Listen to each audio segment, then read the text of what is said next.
We're a very unique kind of a place here. You have over 200 Google reviews. Many people struggle with that. What's your strategy? Focusing on better customers rather than saying yes to everyone. Fact about this job that they replaced how many times? 5 times in 20 years. Sales don't fix everything. If you want to be in business, you have to be in sales first. You know, we were one of the only roofers in town that was actually recycling our shingles. It's very expensive. It's more expensive than taking them to the dump here. We are farmers, not hunters.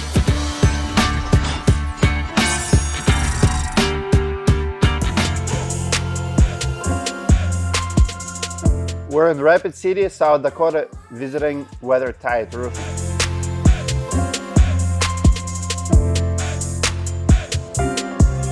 Man, first I want to start with your story. What brought you to South Dakota? Where are you originally from? I'm originally from Wisconsin. My uncle had a business here, and I came out to visit him and loved the area and stayed. Both loved the area and also kind of just ended up here. It's a lot of people get into the roofing business not because they decided to be a roofer, but roofing kind of chose them. That's kind of what happened to me. Roofing chose you? Yeah. Is it good business for you? It is, yeah. It's an interesting market in South Dakota because we're different than a lot of places. I talk to a lot of roofers from all over the country, and we're a very unique kind of a place here. We get a lot of hail, but roofers here, they live and they die by the hailstone. When you get hail, it's a good year. When you don't get hail, you don't eat. It's either feast or famine. And so you have to get creative on ways to stabilize your business and diversify what you do so that you can stay stable. Love your office, show me around. This is very, very unique. So you pretty much took a warehouse. I love this solution. You have garage door opening up, literally to your front desk. Very cool. Why did you decide to do this? Why not? We want to be open. We want to be welcoming. So big door, open, wide open. We have this multiple use space. So we have a conference room that this wall can close for smaller meetings and stuff like that, or we can open it up for big trainings.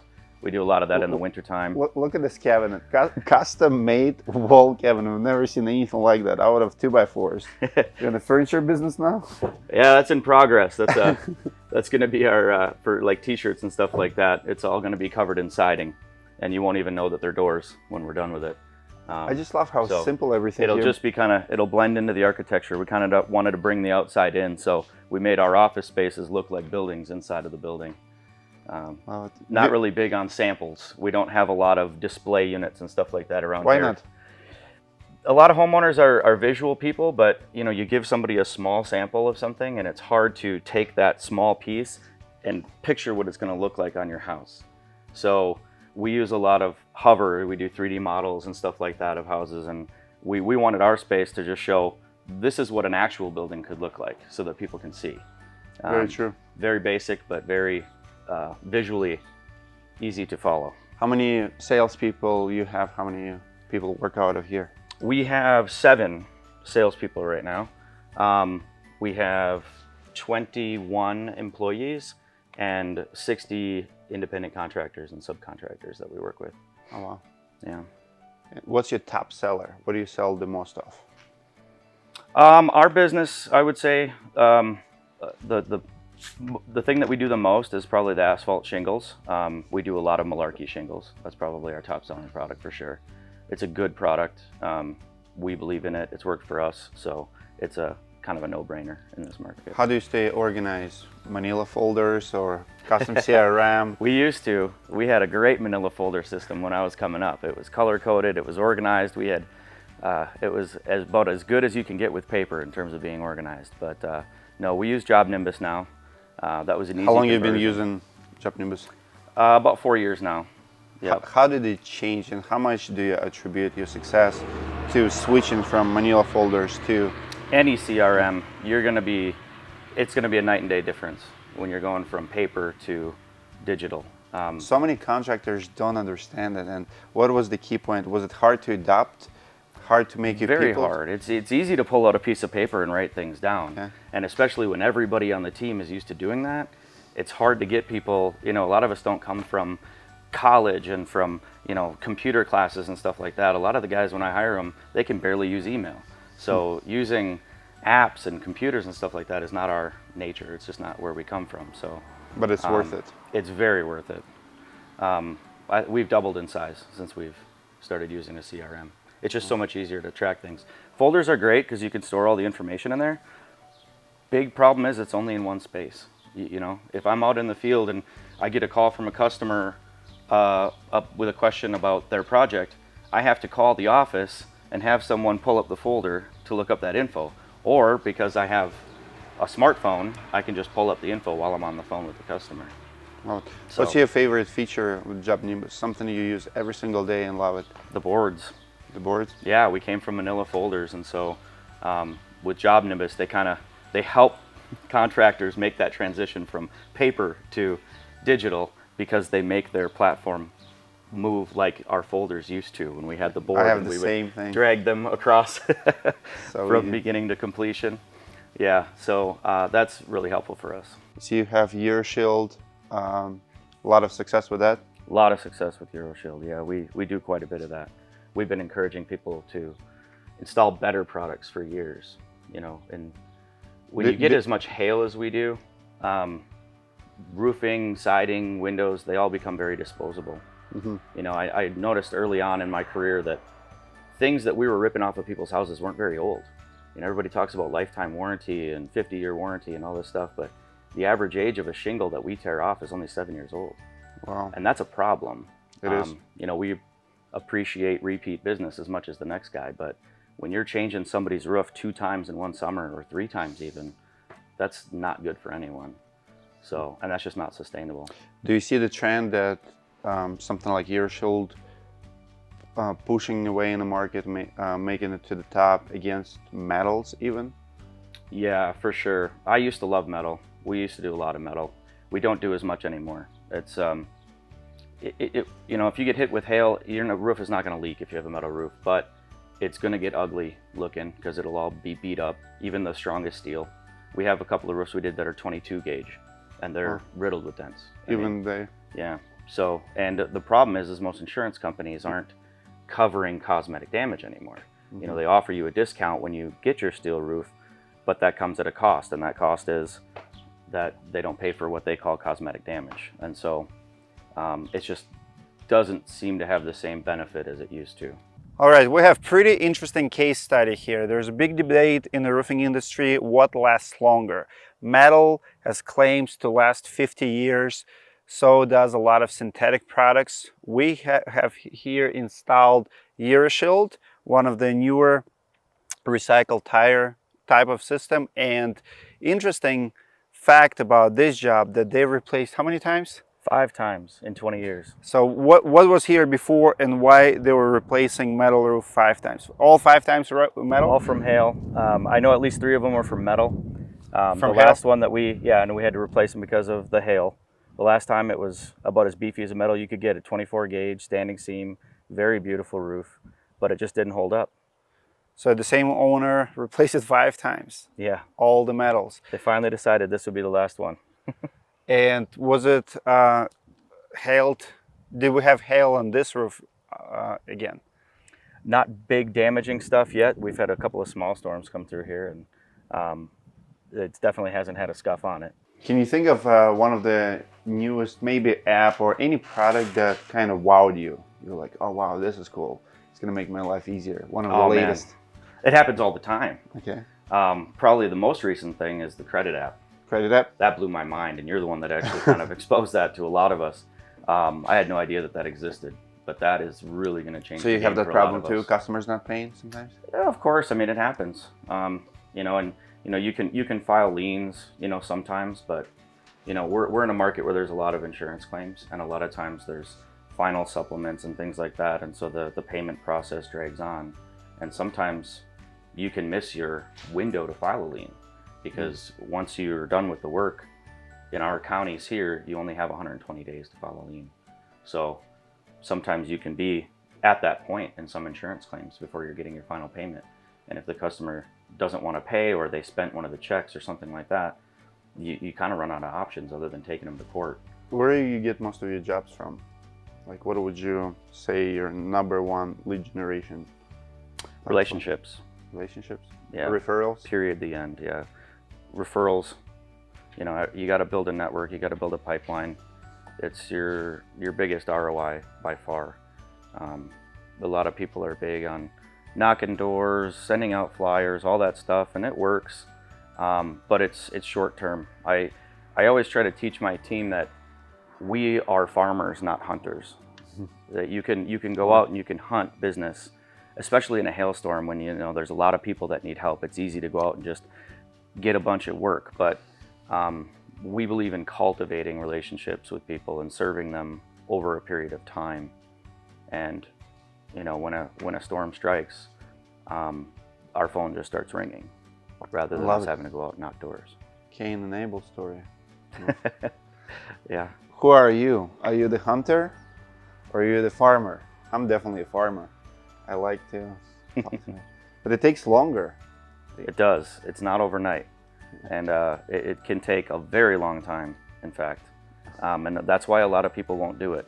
They want the instant gratification. They want to go and get it now, win jobs, get them, sometimes buying jobs just to get the work. And we don't like that. You said something early on that stuck with me. You said that you want to do less in sales this year. You want to sell, like, your goal is to sell $1.5 million less than last year. What's behind that?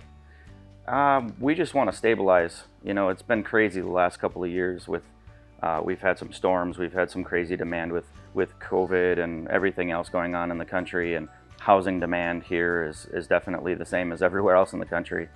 We grew a lot, but it's not about the top line at the end of the day. We want to be able to do quality work and take care of people, and sometimes that means even taking on a little bit less. Focusing on better customers rather than saying yes to everyone is a philosophy that I really believe in. You need to say it louder for the people in the back of my audience, because there's so You don't have to say yes to everyone.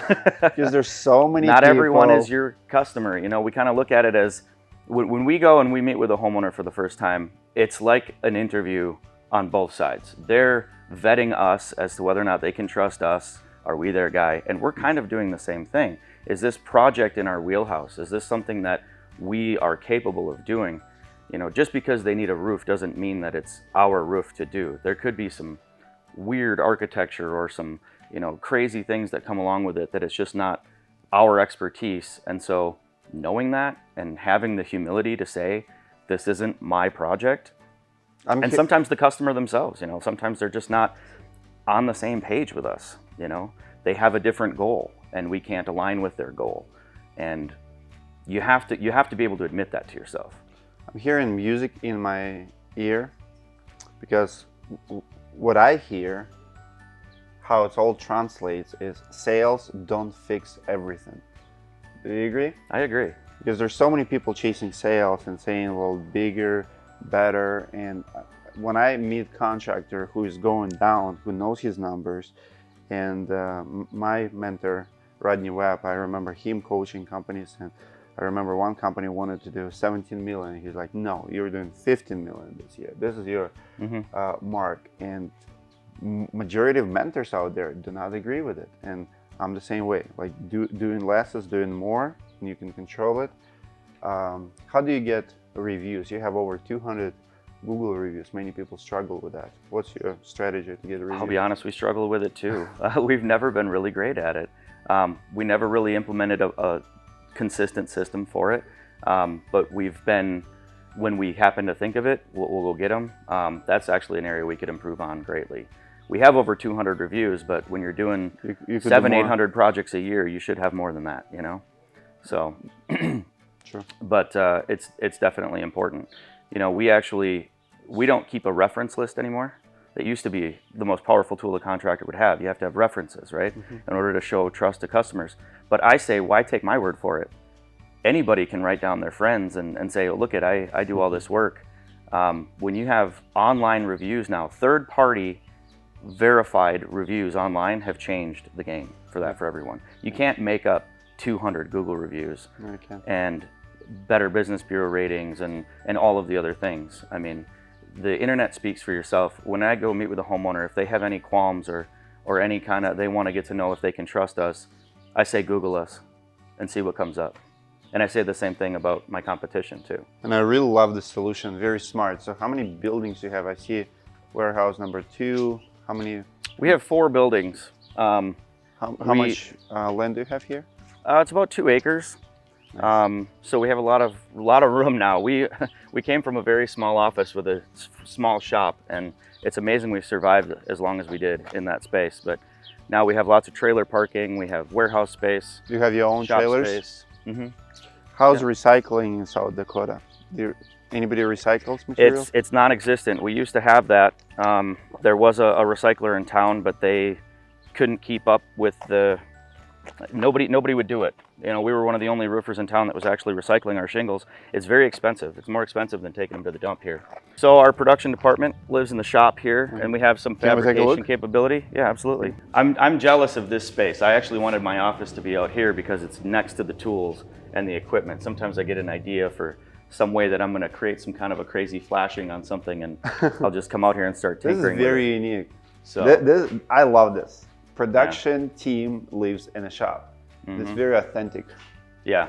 So cool. Yeah, so we did a little bit of fabrication space or staging space, and then we have an actual staging room back here. Love how you have garage doors everywhere. See, garage doors everywhere, get things in and out. So. Did you build it all yourself, all the buildings?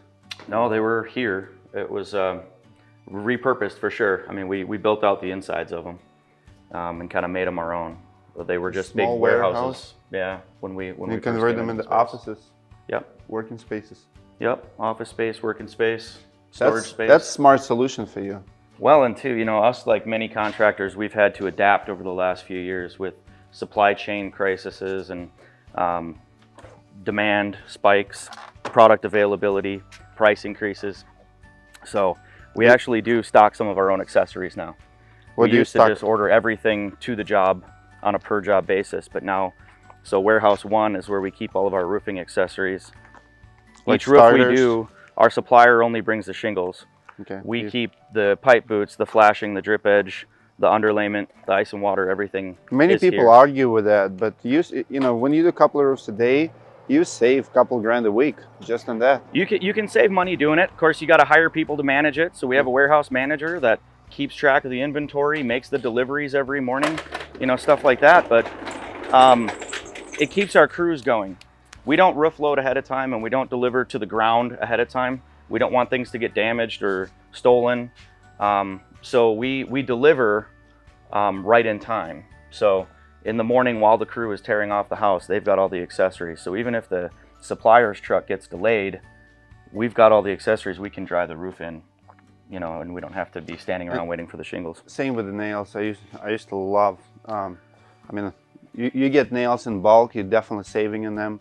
But then again, it's every job, 1-2 boxes. It adds up. 20-30 bucks on nails, 40-50 bucks on underlayment, starters. It all adds up. It all adds up, yeah. Yeah. That probably pays for salaries of people managing it. It does, yeah. Yep. Another warehouse. This is our surplus warehouse. So when we have items left over on a job, you know, a little bit of siding or some trim coil or something that's not returnable, it goes in here, and then we have some things that we can pull from if we need a few accessories for something. We try not to waste anything. You know, a lot of guys, they'll just, oh, there's, you know, 3-4 sticks of siding, we'll just throw it in the dumpster, but you never know when that could be useful. So this is a little bit controversial for me because in the business world, and you study, what's your education? You went to business school? I did go to business school. I didn't graduate, but I went there. How did it help you with the business?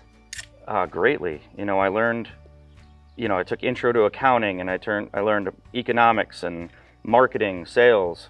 I mean, if you want to be in business, you have to be in sales first, and it helps to get some education. So this room right here is the only thing I don't agree with. If you think about, you know, Home Depot, why Home Depot is always clean? If you look like really scalable big business, they have one thing in common. ABC Supply is another one. They don't have surplus warehouses. They don't manage waste. Think about even in the automotive world. You go to a Toyota dealership and their shop, always clean, there's nothing there, right? And you go to Chuck and the Truck Mechanic. He has parts everywhere in every corner, right? Yeah. He will never throw old transmission or old bolts like, I can use it one day. Here's the problem with it. And you said it. You said we're in the process of cataloging it. Cataloging waste takes so much space in our brain that it fries. Like, it takes so much energy, and it took me forever to understand, but you know, I clean my floors in all my business, even in my garage. You know, when you have too much, you cannot use efficiently what works best. I just see it as a denominator. Smaller guys, they stock everything, and big guys, they just focus on big sales, new stuff, move to the next thing, and they throw everything away. You don't see garbage anywhere. They just liquidate it. Yeah, no, and there's a lot to be said for that, and I agree with that 100%.